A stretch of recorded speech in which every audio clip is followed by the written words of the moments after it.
Hello student, welcome to my YouTube channel Knowledge Arena. यहाँ पर study से related आपको लेटेस्ट वीडियोस एवं टिप्स एंड ट्रिक्स और इम्पॉर्टेंट क्वेश्चन नोट्स आपको मिलते रहती हैं। तो चैनल को सब्सक्राइब कर सकते हैं और मुझे इंस्टाग्राम पे फॉलो नहीं किया तो फॉलो कर लीजिए। वहाँ पर आप मुझे कुछ भी डाउट है आप वहाँ आप पूछ सकते हैं। तो मैं अभी चैप्टर जो पढ़ा रहा हूँ एक चर का द्विघात समीकरण। इसके मैंने 2 पार्ट बना लिए हैं। पार्ट 1 में मैंने कुछ बेसिक्स बताए हैं और पार्ट 2 में मैंने श्रीधराचार्य जो सूत्र विधि है उसको बताया है। तो आज मैं इस चैप्टर का अगले पार्ट में बताने वाला हूँ कि द्विघात समीकरण का जो मूल होते हैं, जो द्विघात समीकरण के जो मूल होते हैं तथा उनके जो गुणांक होते हैं। गुणांक किसे कहते हैं? जो एक्स व जो चर संख्या के आगे जो लगे रहते हैं ए बी सी, मतलब गुणांक किसे कहते हैं? जैसे कि एग्जाम्पल के लिए ले तो हम A X square plus B X plus C बराबर ज़ीरो, ठीक है। ये मानक समीकरण है। मानक समीकरण, ये भी कोई द्विघात समीकरण का मानक समीकरण है। इसे ए बी सी ये तीनों को हम क्या कहते हैं? गुणांक। ये तीनों को हम गुणांक कहते हैं। और मूल किसे कहते हैं? जैसे कि x का मान आ गया 1/2, 4 डैश कुछ भी आ गया, x का मान जो आता है उसे हम बोलते हैं मूल, ठीक है। तो इसी पर हम इन दोनों में संबंध पढ़ेंगे।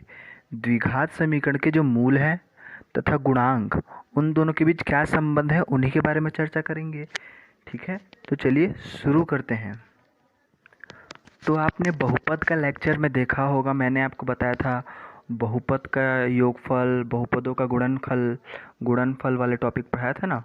शून्यकों का योगफल, शून्यकों का गुणनफल, हाँ ये वही टॉपिक है ना। इसमें बस जो मूल होते हैं उनका योगफल और गुणनफल का लेते हैं। चलिए तो हम लिखते हैं। सबसे पहले लिखा हमने माना, ये जो मानक समीकरण है A X square plus B X plus C बराबर ज़ीरो के जो मूल हैं अल्फ़ा तथा बीटा हैं, हमने मान लिया ये समीकरण है, इसके मूल अल्फ़ा प्लस बीटा है। तो मूलों का योगफल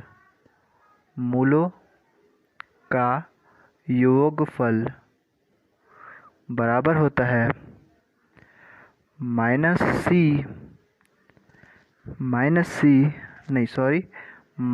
बी बटा ए होता है।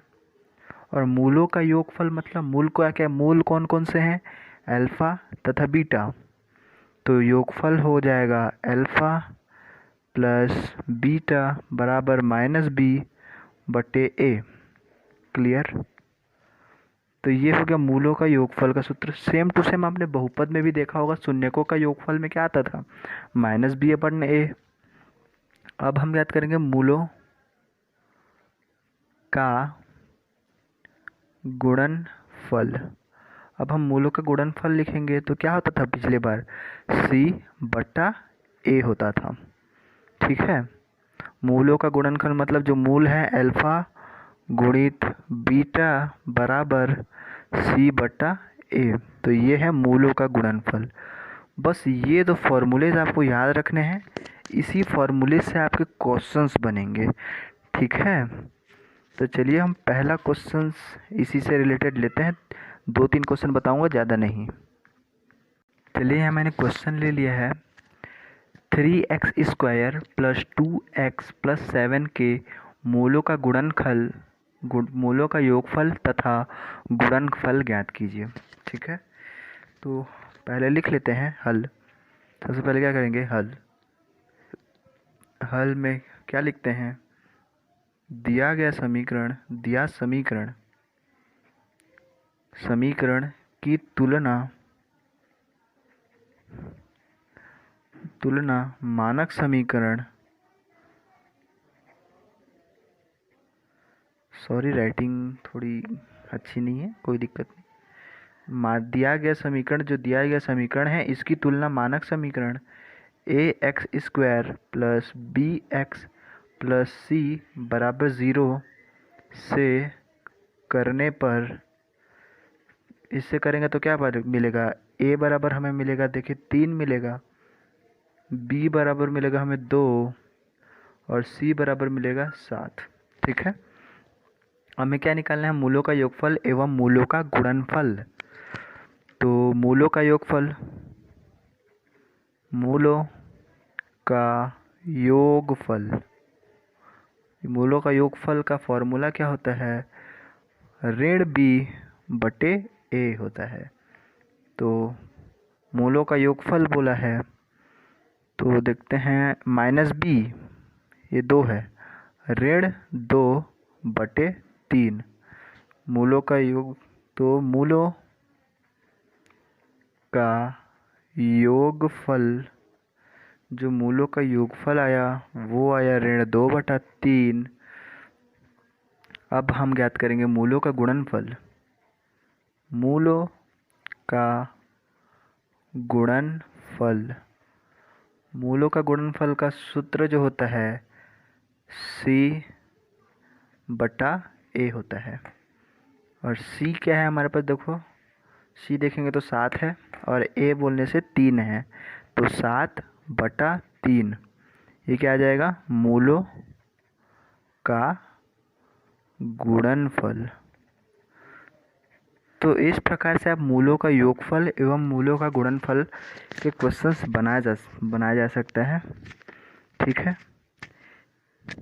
चलिए एक दो क्वेश्चन और लेते हैं। चलिए एक और क्वेश्चन ले लिया है। x² धन 6x ऋण 6 बराबर 0, इसका हमें मूलों का योगफल एवं मूलों का गुणनफल ज्ञात करना है। ठीक है, तो लिखते हैं, सबसे पहले क्या करते हैं? दिया समीकरण की तुलना मानक, दिए समीकरण की तुलना मानक समीकरण ax का वर्ग धन bx धन c बराबर 0 से करने पर क्या आ जाएगा? a बराबर आएगा 1, b बराबर आएगा 6, c बराबर आएगा ऋण 6। ठीक है, ये समीकरण से हमने निकाल लिया। अब हम क्या जानते हैं? सूत्र क्या जानते हैं?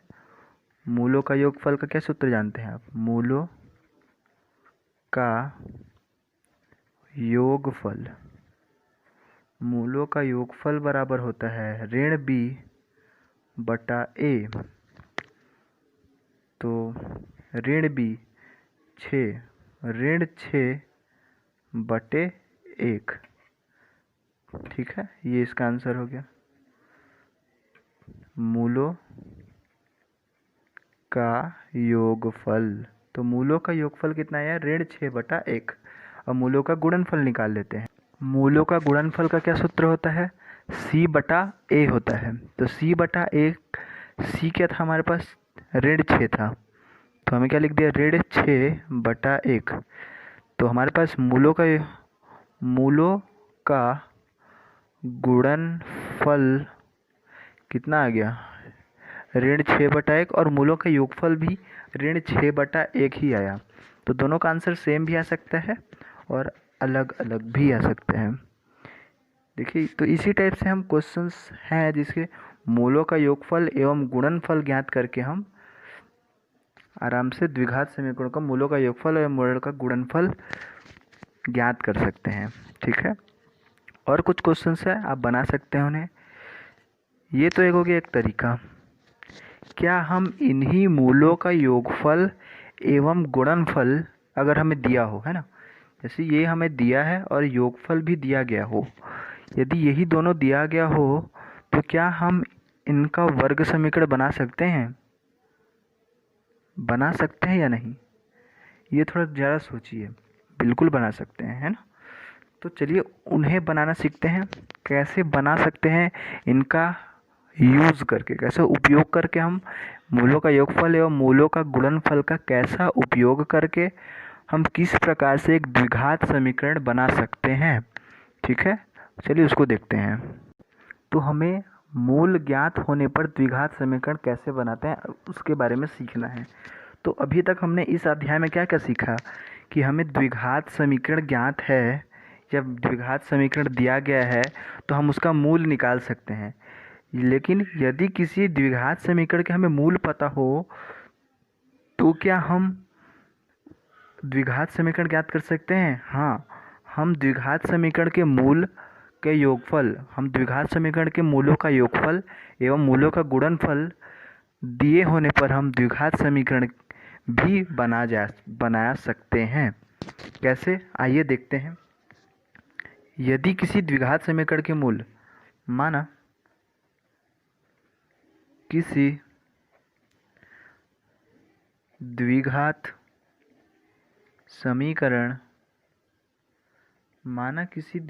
समीकरण के मूल अल्फा तथा बीटा है। मान लिया हमने, माना कोई भी द्विघात समीकरण है, उसका मूल अल्फा और बीटा है, तब वह द्विघात समीकरण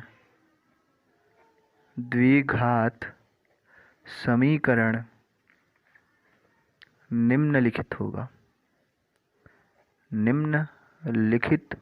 होगा। क्या होगा? वह होगा x का वर्ग ऋण अल्फा प्लस बीटा x धन अल्फा इंटू बीटा बराबर 0। यदि हम इसे शब्दों के रूप में लिखना चाहें तो कुछ ऐसा होगा, x का वर्ग ऋण मूलों का योगफल इंटू x धन मूलों का गुणनफल बराबर 0।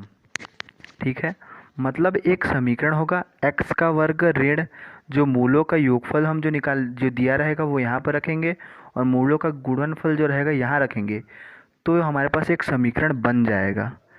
ठीक है, चलिए एक एग्जाम्पल लेता हूँ। ये मैंने एक क्वेश्चन लिया है, वह द्विघात समीकरण ज्ञात कीजिए जिसके मूल 3 है और ऋण 8 है। मतलब मूलों का मूल है 3 है और ऋण 8 है। ठीक है,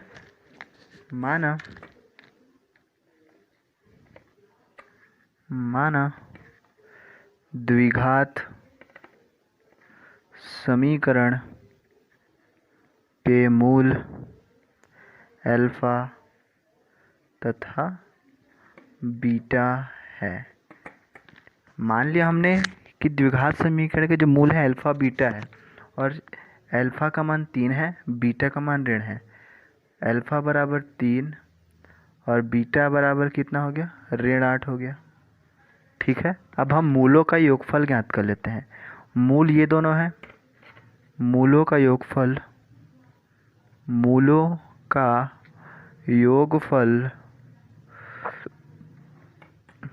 योगफल बराबर अल्फा प्लस बीटा बराबर क्या होता है? b बटा a माइनस b बटा a होता है। तो अल्फा प्लस बीटा बराबर माइनस b अपॉन a है ना, ये हो गया। माइनस b अपॉन a होता है अल्फा बीटा, और मूलों का योगफल बोलता हूँ, गुणनफल। मूलों का गुणनफल क्या होता है? अल्फा इंटू बीटा बराबर c बटा a होता है। ये फॉर्मूला होता है। लेकिन हमने अभी क्या देखा? मूल ज्ञात होने पर द्विघात समीकरण कैसे बनाते हैं, उनका फॉर्मूला देखा। तो वो क्या होता है, चलिए उसे लिख लेते हैं। मूल ज्ञात होने पर बनने वाला द्विघात समीकरण, हमें मूल ज्ञात होता है तो द्विघात समीकरण बनने का कौन सा फॉर्मूला रहता है? x का वर्ग ऋण मूलों का योगफल। मूल कौन कौन से थे? Alpha plus beta. ठीक है, साथ में रहता था x धन अल्फा इंटू बीटा बराबर 0 रहता था। ठीक है, और हमें क्या क्या ज्ञात है? अल्फा बराबर था हमारे पास 3 और बीटा बराबर है हमारे पास ऋण 8। बस ये समीकरण में अल्फ़ा और बीटा का हम मान रख देंगे, बस आंसर आ जाएगा, बस और कुछ नहीं करना है। ठीक है, x का वर्ग ऋण अल्फ़ा का मान कितना है देख लो 3 धन बीटा का मान कितना है ऋण 8। ठीक है, प्लस अल्फ़ा डॉट बीटा लिखा है, अल्फ़ा कितना है 3 और डॉट बीटा ऋण 8 बराबर 0। अब बस इस इक्वेशन को हल करेंगे तो हमारे पास द्विघात समीकरण मिल जाएगा। ठीक है, तो x का वर्ग ऋण 3 धन ऋण का हो गया ऋण, धन ऋण का हो गया ऋण 8 धन ऋण का हो गया ऋण 24 बराबर क्या हो गया 0। ठीक है, और साथ में क्या था x, तो हमने x को भी लिख लिया। ठीक है, x का वर्ग ऋण 8 में 3 गया, धन है ये ऋण है, धन ऋण का होता है ऋण, और बड़ा वाला चिन्ह किस में है 8 में है, तो हम यहाँ पर ऋण 5 लिख देंगे, और x और ऋण 24 बराबर 0। तो क्या आ जाएगा हमारे पास समीकरण x का वर्ग, देखो, और ये आएगा ऋण ऋण का हो गया धन 5x ऋण 24 बराबर 0। ठीक है, तो हमारे पास मूलों का योगफल एवं मूलों का गुणनफल दिया है, तो आप इस प्रकार से समीकरण बना सकते हैं। चलिए एक क्वेश्चन और लेते हैं, फिर उसका क्वेश्चंस को हम हल करके बनाएंगे। ठीक है, क्वेश्चन नंबर सेकंड, चलिए सेकंड लेते हैं। वह द्विघात समीकरण, पहले क्वेश्चन लिख लेता हूँ मैं। चलिए मैंने क्वेश्चन लिख लिया है। वह द्विघात समीकरण ज्ञात कीजिए जिसके मूल 4/3 तथा 7/3 हो। ठीक है, तो हम हल लिखेंगे। हल, मूल ज्ञात होने वाले, मूल ज्ञात होने पर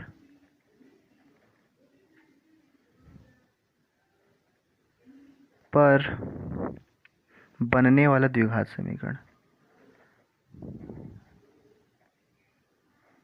द्विघात मतलब हमें मूल ज्ञात होने पर बनने वाला द्विघात समीकरण का जो सूत्र होता है वो बस लिखना है। x का वर्ग ऋण अल्फा धन बीटा, साथ में है x ऋण अल्फा इंटू बीटा बराबर 0 होता है ना। अब हमें क्या करना है, इसे हम मान लेते हैं अल्फ़ा, इसे हम मान लेते हैं बीटा।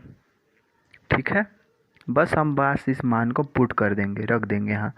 x का वर्ग ऋण अल्फ़ा कितना है 4/3 और बीटा कितना है धन 7/3 ऋण 4/3 गुणित 7/3 बराबर 0। ठीक है, अब हल करते हैं इसे। x का वर्ग ऋण, और इन दोनों का एलसीएम लेंगे तो 3 ही आएगा। ठीक है, और 4 और 7 को हम जोड़ देंगे। ऋण 7 चौं 28, 3 तिया 9 बराबर 0। ठीक है, और हल करते हैं। x का वर्ग ऋण, यहाँ पर x लगाना हम भूल जा रहे हैं, यहाँ पर x भी रहेगा। ठीक है, ये हो गया 11/3 x ऋण 28/9 बराबर 0।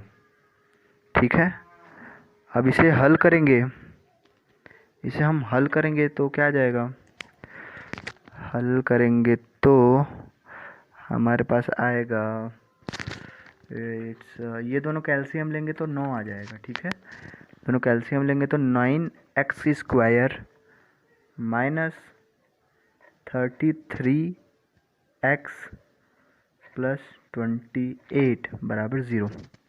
ये कैसे आया? चलिए इसको एक्सप्लेन करते हैं ठीक से। ठीक है, हमने यहाँ तक लिया। अब हमें क्या करना था?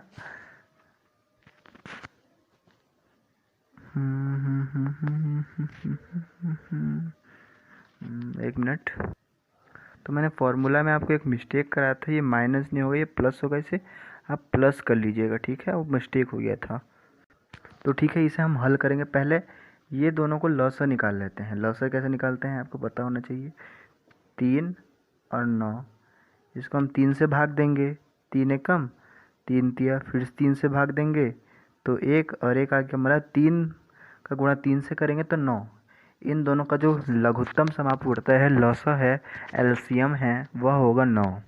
ठीक है, तो x² ऋण 11x धन 28 जो दोनों का है ना, वो है 9 है। तो हम इसमें क्या का गुणा, 3 में कितना का गुणा करें जो 9 आ जाएगा? 3 में हम गुणा करेंगे 3 का तो 9 आ जाएगा। 3 में गुणा 3 का करेंगे तो 9 आ जाएगा। तो हमें इसमें भी गुणा करना पड़ेगा 3 का, तो 11 तिया 33 हो गया। और ये जो 9 है वो हमने यहाँ भेज दिया, तो ये 9x² यहाँ आया। और इसमें हम 1 का गुणा करेंगे तो ही यहाँ पर 28 आ जाएगा। और ये 9 को इधर भेज दिया तो ये 0 हो गया और इतना आ गया आंसर। ठीक है, चलिए आज इस चैप्टर का अंतिम क्वेश्चन लेते हैं, फिर इस चैप्टर को ख़त्म करते हैं, है ना। चलिए ये अंतिम क्वेश्चन है। पिछले 2 क्वेश्चन में मैंने आपको मूल दिया था, लेकिन इसमें डायरेक्ट आपको मूलों का योगफल एवं मूलों का गुणनफल दे दिया गया है। ठीक है, हल। तो चलिए हल करते हैं।